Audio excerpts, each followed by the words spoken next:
After listening to just how much hell the following moves put stars' bodies through, or even assessing how unnecessarily perilous a spot was with your own eyes, it's safe to say that each and every one of these sickening moves probably shouldn't have made it past the pitching stage. But they did, so I am Gareth, this is What Culture Wrestling, and here are 10 disgusting wrestling bumps they should have banned. Number 10, Kurt Angle gets Charles Robinsoned into the mat. This superhuman wrestler who won an Olympic gold medal with a broken freaking neck has found himself on the receiving end of some pretty nasty in-ring attacks over the years, with Kurt Angle infamously breaking that same neck on a few more occasions within WWE. However, you may be somewhat surprised to hear that none of those horrendous moments actually rank as the worst bump he ever took during his Hall of Fame career. That honor goes to the bizarre time someone thought it'd be a fantastic idea to have Kane chokeslam both Angle and Charles Robinson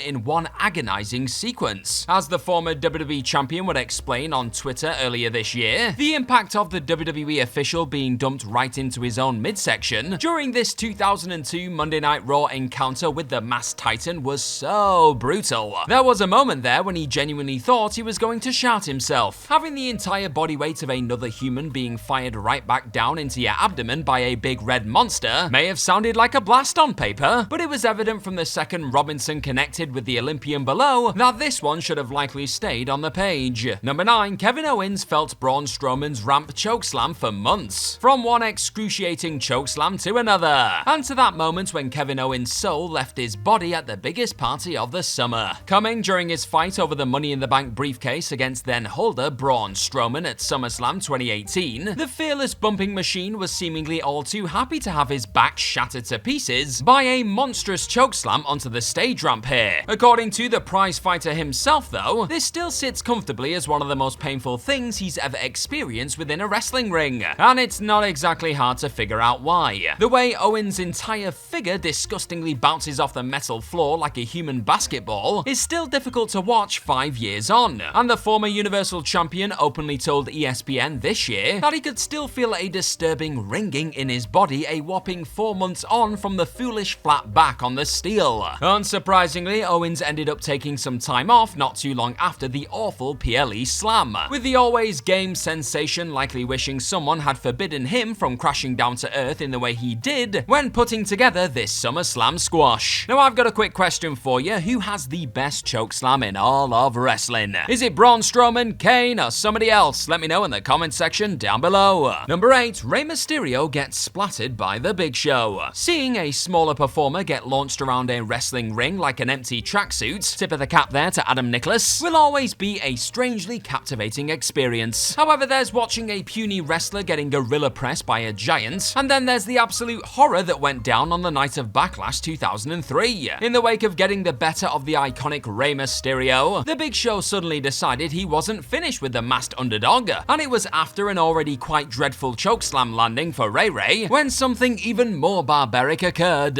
With Mysterio being attached to a stretcher by ENTs, Show opted to transform the luchador into a human baseball bat, swinging him at the ring post with frightening ease. Had someone been wise enough to realize Ray probably needed his hands to break his terrible fall here, the subsequent drop to the outside wouldn't have left you looking for a bucket to chuck up into. Instead, Mysterio's arms were well and truly tied down, resulting in an appalling face-first collision with the ground that just doesn't get any easier to watch some 20 years later. Sure enough, the biggest little man in WWE history ended up in hospital the next day, thanks to an unnecessarily brutal bump that could have been easily avoided with a little bit of foresight. Number 7, Kenny Omega feels his organs move after an abushi Hurricane Rana off the top. They may be the best of pals today, but these golden lovers once produced a bump so ghastly, the great Kenny Omega openly noted to a music blog how he wouldn't be taking such a move ever again, as he collided with longtime friend Kota Ibushi during the main event of a 2012 event at the Budokan Arena. The cleaner wanted to produce a true spectacle, so the pair decided to show off a ridiculous Frankensteiner off the top rope to the outside. A flipped Omega very quickly realized this was the sort of out-of-this-world spot that shouldn't have ever left their imaginations though, classing it as the most shocking fall that he's ever had to absorb. Kenny's back splatting on the concrete is rough to watch, even with the camera angle refusing to give you the exact sickening moment spine met floor. Any move with the potential to leave a performer performer genuinely feeling their inside smash against their ribcage, as Omega recalled, should have probably been banned the second it was brought up in conversation. But it wasn't, and so King Kenny learned a rather painful lesson that night. Number 6, Darby Allen is launched onto the steps. In the space of just 4 routinely crazy years as an all-elite star, this face-painted nutter has crashed down from the heavens off a ladder through some steel chairs, been sent flying down some concrete stairs, and regularly smashed himself through coffins. And while all of those career-shortening spots likely shouldn't be repeated by any wrestler who'd like to be able to walk in their 40s, the worst was still yet to come. Whilst clashing in a 2 out of 3 falls match with the diabolical Christian Cage at this year's inaugural Wrestle Dream pay-per-view, Darby Allen first found himself being dumped out of the ring and onto the bottom of some steel steps at ringside. This was merely the beginning of the end of Darby's back though. Seconds later, Cage had once again suplexed his TNT Championship rival into the jagged steps, this time ensuring his spine was unquestionably pulverized. Not done there, the sick turtleneck-wearing bastard then delivered one more power slam to the steps, with the distressing violence on show making you question whether what you were watching was even professional wrestling anymore. Sure, the vicious spot made Cage feel like the worst human alive, but was it really worth almost breaking a pillar in 2 to do so? Number 5, Jeff Hardy takes the worst bump of his career. Jeff Hardy is responsible for some of the most mesmerizing spots in all of wrestling history, but the title of worst Jeff Hardy bump ever wasn't actually earned by one of his more iconic tumbles off a ladder. It was a swanton bomb on SmackDown back in 2001 that the charismatic enigma still shudders at the thought of today. Even by Hardy's insane standards, this sent on to Rob Van Dam below looked like a recipe for disaster before he'd even left the top of the ladder. Instead of the table being set up horizontally below, the pair decided to go for a vertical position, because who needs a spine, right? The call to have RVD then evade the incoming Hardy at the last minute only made Jeff's devastating impact even worse, as the flipping icon remembered the bump knocking the wind right out of him the worst ever. This was a one and done when it came to vertical table / ladder bumps straight through the framing and onto the floor for the bald human highlight reel, with the lower back pain caused by this dumb fall leading to Hardy banning himself from ever performing the spot again. Probably for the best. Number 4, Samoa Joe's ridiculous cement step dropkick. Now, Samoa Joe may have since gone on record to state that he wasn't actually forced to change his in-ring style after this particularly nasty TNA bump, but that doesn't change the fact that the spot in question is still about as nightmarish as they come. The fearsome soul was taking on Sting on the night of Bound for Glory 4 in 2008, when the pair's TNA World Heavyweight Championship brawl made its way out into the crowd. And it was here when Joe decided to attempt something that should have probably never made it to pay-per-view. Sprinting out of the luxury box, the champ looked to be going for a flying forearm on the icon. However, Joe instead ended up shockingly landing back first on the concrete steps, hitting a very weird-looking dropkick, and looked very much like a bloke who just regretted his life decisions in the immediate aftermath. The unbreakable badass may have somehow been able to dust himself off, and didn't miss a single day of work after the ill-advised forearm attempt, but you can bet Joe wishes someone had banned him from even trying this one in hindsight. What a silly Samoa. Number 3, Spike Dudley misses the table. From being mercilessly pummeled by Brock Lesnar with powerbombs, to being gored out of his boots by Rhino, Spike Dudley was on the receiving end of more bumps that should have been banned than just about any performer in wrestling history. But arguably the most disgusting of the lot took place on an episode of Monday Night Raw back in 2003, with Spike finding himself in the middle of a 10-person tag on the Red Show. The unit of La Resistance soon opted to toss the brave lad over the top rope and through a table on the outside, only they didn't actually remember to aim for that last part, instead letting the back of Spike's head ping off the wood as his spine met the ground with a revolting thud. It didn't matter that Spike had taken similar deadly bumps earlier on in his career. This one had bad news written all over it from the second Rene Dupree and Sylvain Grenier lifted the blonde Dudley into the air, and should have likely been scrapped before the blokes ever entered the squared circle. Number 2, the wooden board Phoenix Splash. While on the subject of frightening wood bumps, AEW's first pay-per-view after the debut of Dynamite brought with it a move so nauseating, it's likely you'll still need a moment to compose yourself after watching it back today. After already dropping Jon Moxley headfirst onto the exposed plywood canvas during the closing stages of their wonderfully violent clash at Full Gear 2019, Kenny Omega took things up a disgusting notch with a top rope special. At one moment magnificent, then harrowing the next, the cleaner looked to nail Mox with a Phoenix Splash, but ended up having his fall broken by nothing but unforgiving wood. The noise will stick with you longer than the distressing visual. Bodies weren't made to meet that kind of surface at those sort of speeds, and the audible groans that met Kenny's failure to connect told the story of an audience who likely sensed they just witnessed a move too far. Omega was done one Death Rider later, of course, but not before this wooden landing likely joined the top rope Hurricane Rana on the Omega Never Again list. And number 1, the terrible Dante Martin Canadian Destroyer through tables. In another case of a bump looking like all kinds of trouble before it had even properly begun, Penta El Zero Miedo's grim Canadian Destroyer to Dante Martin at Ring of Honor's Supercard of Honor earlier this year quickly overshadowed the rest of the pulsating Reach for the Sky Ring of Honor Tag Team title ladder match. Now sure, both Top Flight and the Lucha Brothers aren't the sort of teams to play it safe in these sort of daring contests, but that drive to constantly outdo what came before isn't always a good thing. Sometimes it leads to needlessly insane bumps that ultimately involve a talented youngster being carried out of a contest with their leg in 2 pieces. The Canadian Destroyer becoming this generation's DDT/Superkick seemingly paved the way for Penta choosing to use that weapon whilst balancing on a ladder, as you do. And if that wasn't balmy enough for you, the flipping piledriver also hurled the two to the outside via a number of stacked up tables. It was breathtaking for all of about 3 seconds, but the sight of a broken Martin then desperately crawling around the rubble with a backwards foot quickly established this silly move as one that shouldn't have ever been entertained in the first place. I have been Gareth from What Culture Wrestling. Cheers for checking out this video today, and hopefully we'll see you soon. Bye bye!